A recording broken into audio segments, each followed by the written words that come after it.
Is our Prime Minister, Mr. Anthony Albanese, telling the truth when it comes to the climate science?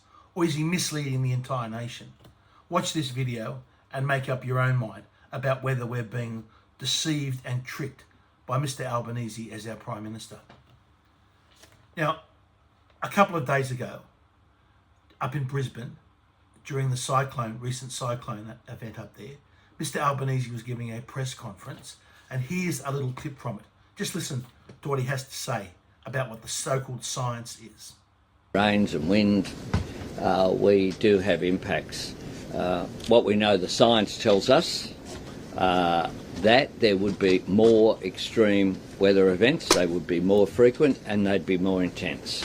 I think anyone who looks at the science knows that that is what is occurring. So there you have it. Mr. Albanese was claiming that the science tells us that we are getting more extreme weather events, they are becoming more frequent, and they're becoming more intense. And he went on to say, anyone who looks at the science knows that that is what occurring. More frequent and they'd be more intense.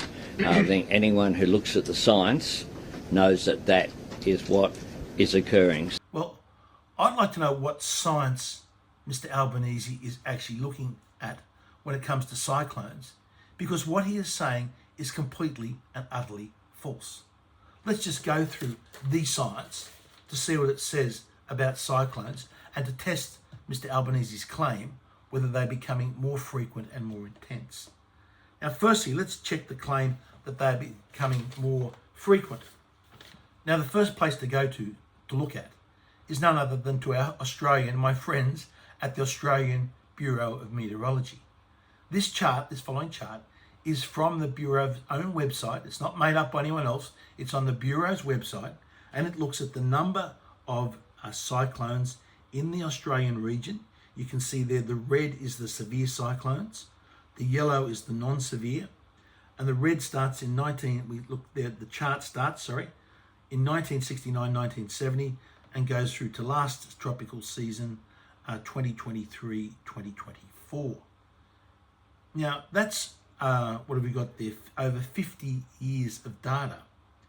And if you look at that graph, it is crystal clear, firstly, that there has been no increase in the frequency of cyclones.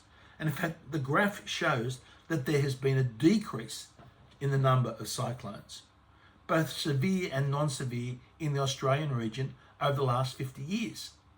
So the data from the Bureau of Meteorology shows the exact opposite of what our Prime Minister is telling us. Secondly, if there's any doubt about that data, let's have a look at the comments from the CSIRO and their own report. Again, not my words, these are the words of the CSIRO, and they say, research has shown a statistically significant downward trend in the annual number of tropical cyclones in the Australian region over the period extending from 1981-82 to 2017-18 during the period of satellite images. So the CSIRO are saying the exact opposite of what the Prime Minister is telling us during a national televised press conference. And the CSIRO went on here further. Additional non-satellite observations suggest there also has been a longer-term reduction in the number of tropical cyclones since 1900. Again, the exact opposite of what Mr. Albanese is telling us. Okay, so I've shown it's crystal clear that Mr. Albanese is misleading us when it comes to Australian cyclones, about them actually claiming that they're increasing when they are decreasing. But what about the global data? Well, let's have a look firstly from the Department of Atmospheric Science from Colorado State University, that keep a database of the number of cyclones globally, and their data runs from 1980 to 2024, and again it shows no increase. So again, according to that global data, Mr. Albanese is completely and utterly wrong. Now, another data set on global cyclones and hurricanes comes from Ryan Marr. He's graphed it here from 1970 to 2024 with both tropical storms and hurricanes and cyclones. And again, you can see on that graph, there has been no increase. So Mr. Albanese is not only misleading us about the Australian data, he's misleading us about the global data as well. And there's a third data set that's worth having a look at. This is in a peer-reviewed published paper from March 2022 titled Trends in Global Tropical Cyclone Activity from 1990 to 21.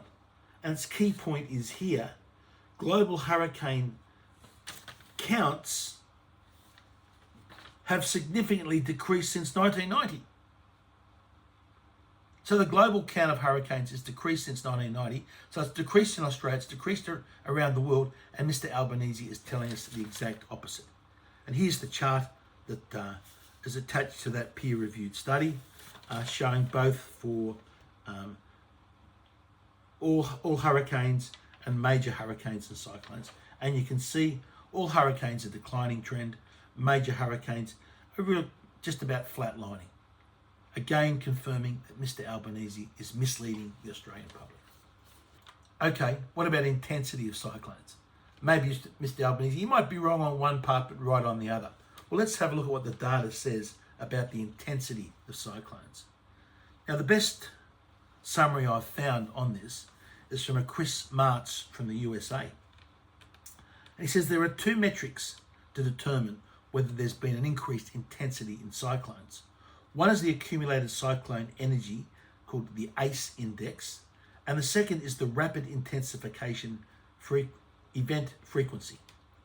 Now, the ACE index, right, says was devised by the late Dr. William Gray of Colorado State University, takes into account each named storm's maximum wind speed and duration, and is the sum of the square of the maximum wind speed every 6-hour period. And that data, if we look back from 1990, shows no trend overall, and it also shows no trend per cyclone or hurricane. So on that data, Mr. Albanese is completely and utterly wrong, claiming that cyclones are becoming more intense. The data, as measured by the accumulated cyclone energy, does not show that whatsoever. It shows it has been steady for a period now of over 40 years. And the second measurement, the rapid intensification event frequency, again, if you see this graph here, there's been no increase in the frequency.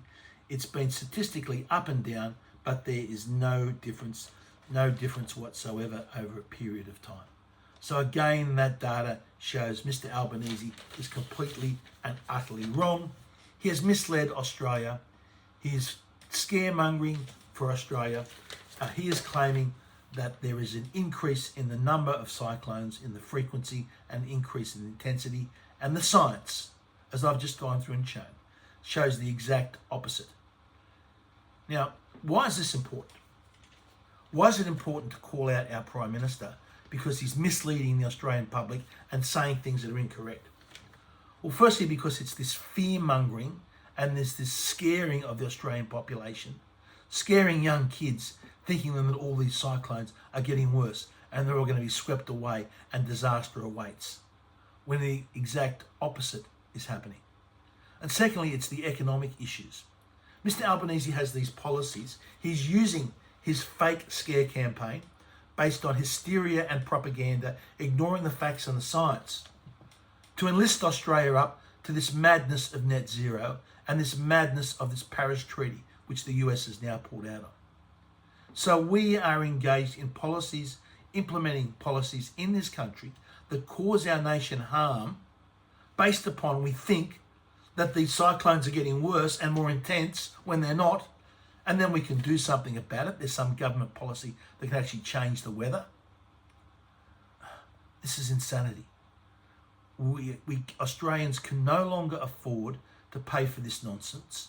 We've got to call it out because the Prime Minister of Australia is misleading us, and that is sending us down this absurd, this fanciful, farcical net zero track.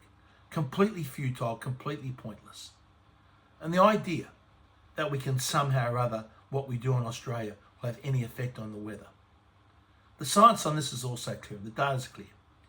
If Australia went net zero by 2050 and we maintained that for another 50 years up to the year 2100, the total saving in averted global warming, and that's assuming that the warming in CO2 or CO2 works as a control knob for the global warming, would be 0.01 of 1 degree Celsius. That is 1/100th of 1 degree. That is the potential averting of warming which would be achieved by Australia if you say that CO2 works as the control knob. The whole thing is a grand farce and it needs to be called out.